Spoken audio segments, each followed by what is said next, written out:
네, 계속해서 이혼부담. 주소는 뭐였죠? 쌍무계약이다. 자, 이혼부담도 기계적으로 여러분 떠올릴 게 있습니다. 쌍무계약이다. 대표적인 게 뭐였죠? 매매다. 그리고 또는 교환계약이다. 그 다음에 후발적 이행불능이다. 후발적.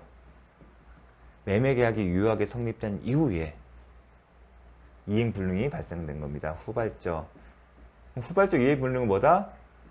재산권 이전 의무가 불능이다. 즉 소유권 이전 등기가 불능이다.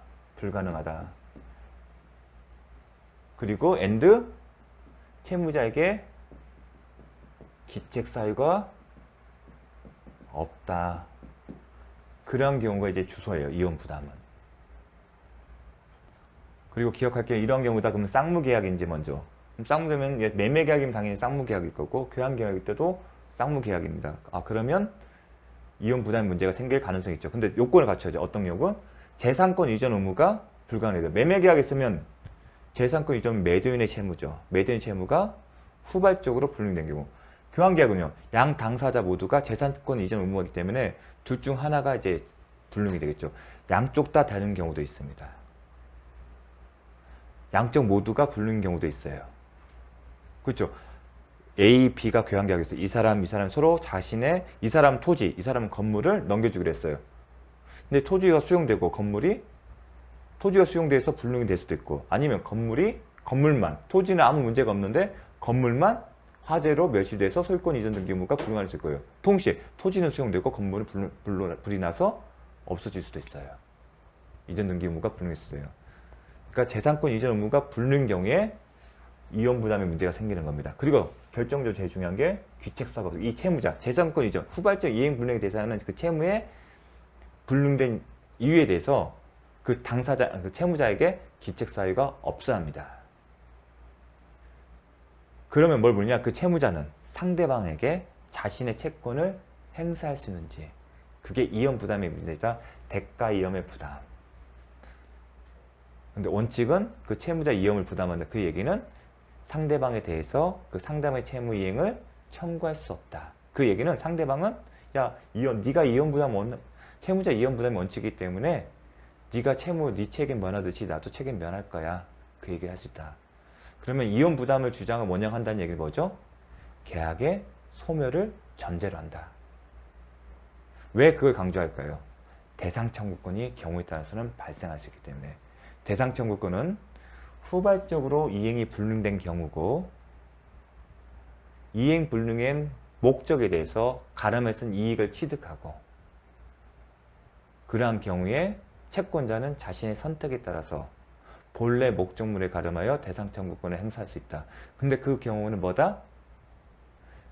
계약의 존속을 전제로 하는 거고 그 대상 청구권은 기존에 소멸한 이행 불능인 그 채무와 동일성을 유지하고 있다. 동일성을 유지가 있으면 여전히 대상 청구권과 자식의 채무는 동시이행 관계이기 때문에 상대방의 대상 청구를 행사하려면 자신의 채무를 이행을 제공한다. 그런 논리가 계속 가는 겁니다. 그리고 대상 청구를 행사해서 계약 존속을 전제로 대상 청구권을 행사할 건지 아니면 계약 소멸을 전제로 해서 이혼 부담을 원형할지는 그 채권자의 마음이다. 이렇게 세트로 딱딱딱 나와야 합니다. 머릿속에. 자, 하나씩 보겠습니다. 먼저 동시에 한변고처는 임의 규정이에요. 즉 채무자가 이혼 부담한다. 이러한 경우에 매도인의 재산권 이전 의무 불능된 경우에 원칙적으로 매도인은 매수인에게 채무자 이혼 부담 원칙상 매매대금 지급 청구권을 행사할 수 있다? 못한다. 그런데 계약서에 이러한 일이 발생하더라도 매수인은 매도인에게 매매대금을 지급할 의무가 있다고 한다면 이혼 부담의 규정과 달리 정한 거다. 근데 임의 규정이기 때문에 달리 정하더라도 효력이 있다. 따라서 매도인은 달리 정했다면 즉 채무자 이혼 부담이 원칙인데 당사자 약정에 의해서 채권자 그 이혼 부담한다. 그 얘기는 뭐냐면 매도인은 여전히 매수인에게 매매대금 지급 달라는 얘기를 할 수 있고 매수인은 매도인이 그런 청구권을 행사하게 되면 이행을 해야 한다는 겁니다. 그래서 그런 게 계약 당사자는 규정과 달리 정할 수 있다. 그렇게 정할 수 있습니다. 저 같은 경우도 수익형 부동산 생활할 때 향후에 수용을 대비했을 때도 이런 얘기를 써놓습니다. 여전히 매수인은 매도인에게 대금을 지급할 의무가 있다. 그러면 상대방은 어떻게 되면 그 수용보상금의 대상 청구권을 행사하면 되는 겁니다. 그것 때문에 계약이 없었던 걸 돌리지는 않겠다는 겁니다. 계속 계약은 유효하게 가겠다는 겁니다. 현무계약에서는 문제될 여지가 없다. 당연한 겁니다. 어떤 문제? 쌍무계약에서만. 그 다음에 후발적 불능이 채무자에게 책임 없는 사유로 생길 때 문제됩니다. 요 내용이 간단한 것 같으면서도 정확하게 기억하지 못하면 혼동이 이게 맞는가? 고개를 갸우뚱할 수 있습니다. 그래서 이혼부담하면 이렇게 기계적으로 애우시합니다. 매매, 왜냐면 사례로도 나올 수 있기 때문에. 채무자의 유책 사유로 불능이 된 때는 어떻게 되죠? 본래 채무가 변신을 한다. 동일성 유지하면서 손해배상 채무, 이행 불능에 따른 전보배상이라 부릅니다. 존속하고 다른 채무에 영향이 없다. 기책 사유가 있으면 이혼 부담 문제가 되지 않다. 손해배상 채무를 변신하고 또 상대방은 손해배상 기책 사유가 있기 때문에 해제권 행사돼요. 계약관계를 유지하고 싶지 않으면 선택권이 생기는 겁니다. 그래서 유책 사유로 불능이 될 때는 이혼 부담 문제는 발생하지 않는다. 그래서 기책 사유 없이 후발적 이행 불능이 됐을 때 채무자 이험이 부담을 한다. 채무자가 그 이험을 부담한다. 자, 어떤 상황에서 발생하는지 결국은 이 내용을 알아야만이 해결할 수 있는 지문들이었습니다. 자, 이 주소 정말 중요합니다. 기계적으로 암기를 하셔야 합니다. 입에서 달달달 나오십니다. 쌍무계약이야. 쌍무계약 대표적인 게 매매계약이야. 교환계약이야. 그 재산권 이전 의무가 후발적 이행불능이야. 그리고 그 이행불능에 기책사유가 없는 경우에만 이혼부담의 문제가 발생한다. 그렇게 기억을 하셔야 합니다. 자, 원칙. 채무자가 이혼을 부담한다는 얘기는 그 채무자는 채권자 상속 상대방의 급부 이행을 청구하지 못한다는 얘기겠죠. 그 이혼을 부담, 대가 이혼을 부담한다는 얘기는 쌍무계약에서 당사자 쌍방의 기책사유 없이 채무를 이행할 수 없게 된 경우, 자, 매도인의 재산권 이전 의무가 매도인과 매수인의 책임 사유 없이 기책사유 없이 불능이 된 경우에 채무자는 매도인 이렇게 읽으셔야 합니다. 읽을 줄 아셔야 합니다. 이 채무 왜냐하면 후발적 이행 불능은 매도인밖에 없거든요. 매매계약에 있어서는 제가 재산권 이전 의무에 대해서만 이행 불능이 있지 매수인의 대금 지급 의무에 대해서는 이행 불능 없어요. 오직 이행 지체만 있다. 따라서 우리가 읽을 때는 연습할 때는 매도인은 537조에 따라 자신의 채무를 이행 의무를 면한 거. 자, 기책사유가 없기 때문에 자기 채무를 면해요. 책임이 있으면 손해배상 채무를 면하잖아요. 자기의 책임 사유 없이 재산권 이전 의무가 불능이 되면 그 책임을 면합니다. 더불어 상대방의 이행도 청구하지 못한다. 매수인의 이행, 매매대금 지급도 청구하지 못한다는 겁니다. 이게 채무자 이혼부담 원칙이 적용됐을 내용입니다.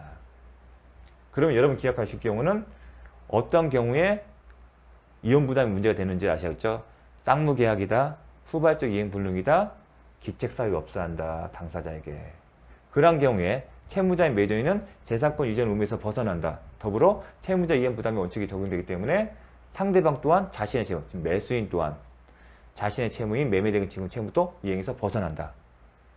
이 이혼부담이 적용된다면 그 얘기는 결국은 계약이 소멸된 것을 전제로 한다. and 따라서 그 전에 주고받은 게 있으면 부당이득 반환 법리에 따라서 돌려줘야 한다. 거기까지 기억을 하셔야 합니다. 쌍방 채무의 이행이 없었던 경우에는 그걸로 끝나는 거예요. 계약상 의무의 이행을 청구하지도 못하고 끝났기 때문에 이혼부담 적용될 때는 끝났다는 얘기입니다. 당연히 계약이 소멸됐기 때문에 각자 채무를 벗었다는 얘기는 계약이 없던 걸로 되는 거예요. 당연히 청구 못하고 만약에 이미 이행한 급부는 보통 뭐겠어요? 매매가면 매수인은 매도인에게 계약금을 주겠죠. 법리상 원이 없는 급부가 되어 부당이득 법리에 따라 반환을 청구할 수 있다. 이혼부담법리가 적용된 경우는 계약 소멸을 전제로 하는 거고 계약 소멸인데 이미 주고받은 게 있으면 법리상 원인이 없어서 부당이득 법리에 따라서 반환을 청구할 수 있다. 사례에서는 계약금입니다. 매도인은 후발적 이행 불능이기 때문에 뭐 할 게 없잖아요. 매수인이 먼저 선이행 의무가 있었겠죠. 계약금 아니면 중도금이겠죠. 전제 이혼 부담 규정을 원용하여 계약의 소멸을 주장하는 경우입니다. 이거는 상대방이 계약의 소멸을 주장하는 경우입니다. 왜냐하면 후발적으로 이행 불능이 된 경우에는 뭘 뜻하죠? 손해배상, 책임 사유가 있으면 손해배상 청구권, 계약 해제권, 그 다음에 기책 사유가 없다 하더라도 뭐가 생겼다? 가름하는 이익을 지정할 경우는 대상 청구권 행사할 수 있고 대상 청구권 행사하는 경우에는 계약의 존속을 전제로 하는 거고 따라서 기존의 채무가 대상 청구권 대상인 이익으로 동일성을 유지하면서 존속하기 때문에 여전히 대가 관계는 그대로 유지되고 동시행변권은 그대로 존속한다. 행사할 수 있다. 당사자 쌍방의 기책 사유 없는 이행불능으로 매매계약 계약이 쌍방의 기책 사유 없다. 이행불능이다. 매매계약이다. 쌍무계약이잖아요. 매도인은 이미 지급받은 계약금을 반환하지 않는다. 반환해야 한다. 이 얘기를 쓰는 거죠. 이미 급부받은 게 있으면 부당이득 반환 법리에 따라 돌려줘야 한다. 이런 경우 어쩌다 매수인이 매도인에게 계약금의 중도금 준 거죠. 후발적으로 이행이 불능된 경우에는 매도인이 매수인에게 급부한 건 없겠죠. 이건 있을 수 있겠네요. 먼저 목적물 인도하기 전에 소유권을 넘겨주는 건데 수험생 입장에서는 그런 문제는 유형의 문제는 나오질 않습니다. 이와 관련해서는 매수인이 매도인에게 계약금이나 중도금을 줬다. 그 얘기가 나올 겁니다. 그래서 그거 하나 키우십시오. 한편 채무자 기책 사유를 묻지 않고 후발적 이행 불능의 경우에는 대상 청구권이 있다. 그럼 대상 청구는 후발적 이행 불능의 경우에 모두 발생하는 경우라 후발적 이행 불능을 해서 가름하는 목적물에 재산권 이전을 해서 그 재산권에 결국은 부동산이죠. 그 부동산에 가름하는 이익을 취득하는 금. 예컨대 토지 수용에 있어서는 수용보상금, 화재면 보험금, 그다음에 제3자의 불법 이름은 손해배상금. 이 세 가지로 수험생 입장에서 기억하십니다. 그게 뜨면 이건 대상 청구권이다 생각하시면 됩니다. 뭐라고요? 수용보상금, 화재보험금, 손해배상, 불법행위 손해배상 채권은 가름한 이익을 취득한 거고 그게 딱 떠오르면 대상 청구권 생각하시면 됩니다. 수험생 입장에서는 채무자가 이행 목적물에 결국은 부동산이잖아요. 이익을 취득한 거. 예컨대 수용보상금, 화재보험금.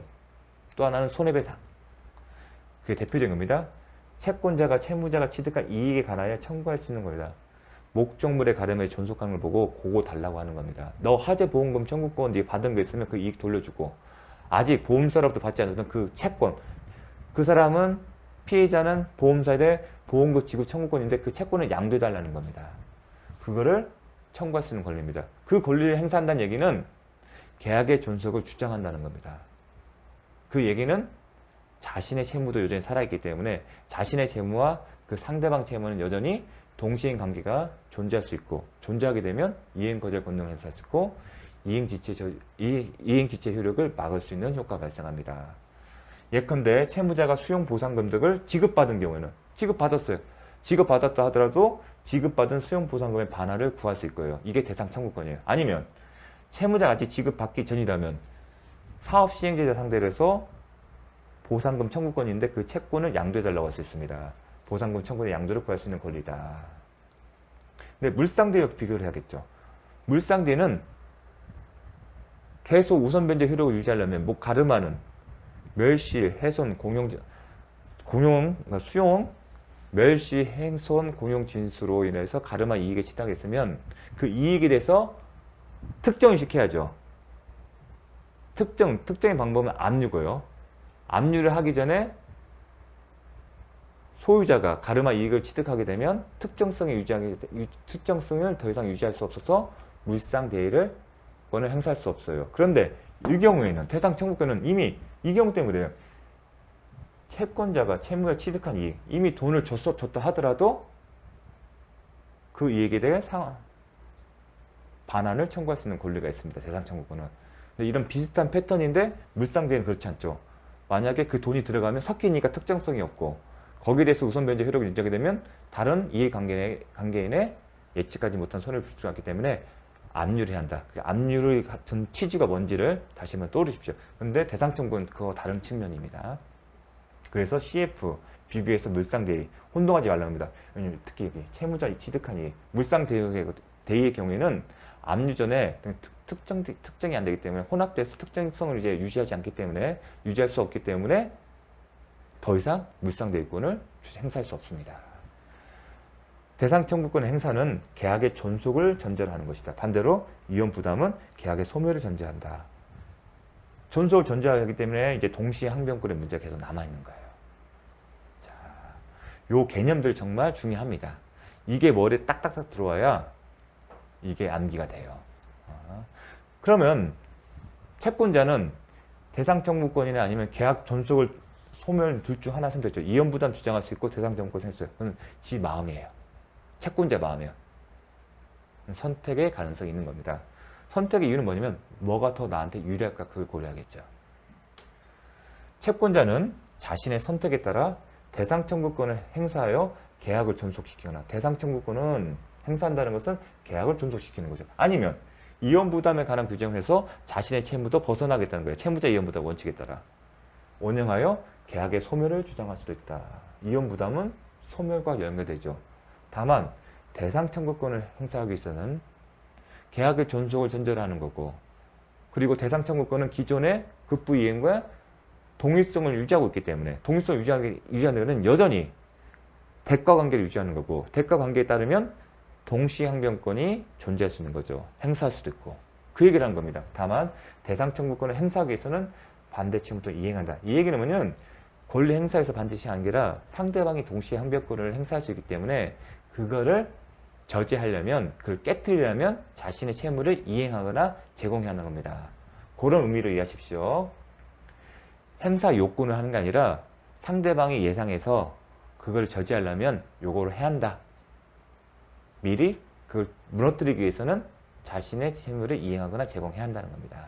왜냐면 상대방이 그렇지 않으면 야, 너 아직 네 거 안 했잖아. 근데 나 그거 못해. 그 얘기를 할 수가 있기 때문에. 자, 기출주문입니다. 매매 목적, 매매 포인트. 이행기 전에 강제 수용. 강제 수용하게 되면 기계적으로 암기하십시오. 어떻게 할까요? 기책 사유 없이 후발적 이행불능. 이행기 전에 매매 계약이 성립되고 이행기가 도래하기 전이잖아요. 그렇게 읽으시면 매매 계약이 성립되고 이행기란 표현이 나오면 매매 계약이 성립해서 효력이 발생했을 때 이행기란 표현이 나오거든요. 그래서 매매 계약이 성립된 이후에 후발적이란 얘기예요. 강제 수용됐다 그러면 기책 사유 없이 후발적 이행 불능이 된 거다. 이렇게 읽으셔야 합니다. 그 경우에는 딱 떠올리셔야죠. 이혼 부담 대상 청구권. 매수인이 대상 청구권을 행사하면 매도인은 계약의 존속을 전제로 하기 때문에 각자의 채무가, 한 사람은 매수인의 채권은 바뀐 거죠. 매도인의 채무가 바뀌었잖아요. 매도인의 채무는 별로 재산권 이전은 의무인데 대상 청구권이 생겼다는 얘기는 그거에 가름해서 토지 수용 보상금 청구권을 양도할 의무가 있는 거예요. 만약 받은 게 이득, 토지 수용금을 이미 받았으면 그 이익을 돌려주는 의무가 있고, 아직 토지 수용금을 받지 않았다면 사업 시행자에게 갖고 있는 자신의 보상금 청구권을 양도할 의무가 있는 겁니다. 양도할 수 있는 의무가 있는 겁니다. 상대방의 선택에 따라서. 그 얘기를 한 겁니다. 행사하면, 행사했다는 얘기는 계약의 존속을 전제로 하는 거고, 그러면 이와 결련 관계이 뭐죠? 매수인의 매매대금 지급원은 여전히 동시행 관계에 있다는 얘기죠. 그 얘기를 하고 싶은 겁니다. 매매대금 지급을 청구할 수 있다. 존속하는, 이건 존속이래요. 죄송합니다. 이건 동시항변권을 넘어가기 전에 계약을 존속을 전제로 하는 거기 때문에 상대방의 채무, 자기의 채분도 여전히 해야겠죠. 이행을 할 의무가 있다는 얘기는 상대방이 자신의 자에서 매매대금 지급 청구를 할 수 있다. 이걸 풀려면 뭐라 하죠? 대상 청구권 행사는 계약의 존속을 전제로 한다. 그럼 매수인은 여전히 매도인에게 매매대금을 지급할 의무가 있고, 따라서 매도인은 매수인에게 매매대금 줘 얘기를 할 수 있는 거고, 매수인 입장에서는 아직 네가 가름해서 취득한 이득을 나한테 주지 못했기 때문에 거절할 수 있다. 그렇게 나갈 수 있는 겁니다. 당사자 일방이 대상 청구권을 행사하려면 상대방에 대하여 반대급부를 이행할 의무가 있다. 정확한 지문은 아니에요, 사실은.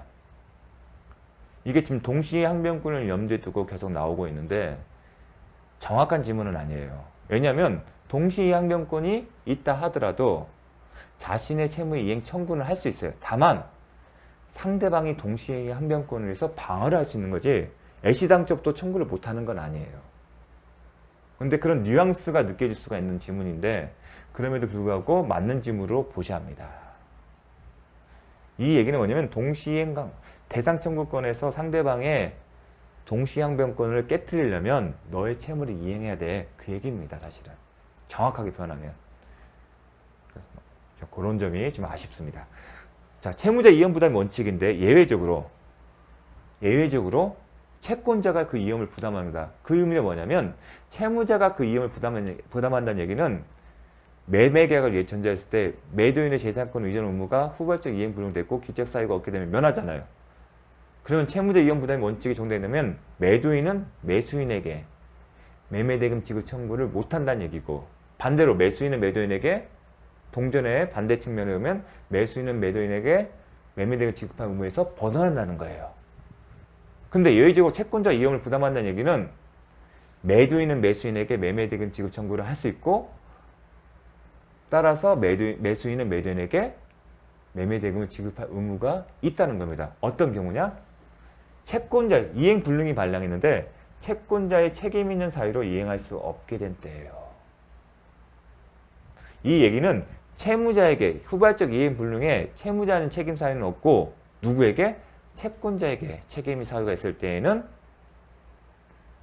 채권자 이행을 부담한다. 그 얘기는 매도인, 채무자는 채권자의 매수인에 대해서 매매대금 지급 청구권을 행사할 수 있고, 그 얘기는 곧 매수인은 매도인에게 매매액에서 정한 매매대금을 지급할 의무가 있다는 겁니다. 자, 그렇게 기억을 하셔야 합니다. 이게 이행할 수 없게 되면 뭐 상대방이 이행 청구할 수 있다. 이 의미가 무슨 의미인지를 계속 매매계약에 염두에 두고서 읽을 줄 아셔야 합니다. 채권자가 자, 수령지체예요. 자, 상대방이 채무자가 이행을 하는데 상대방이 협조가 필요해요. 수령하는데 수령이 필요해요.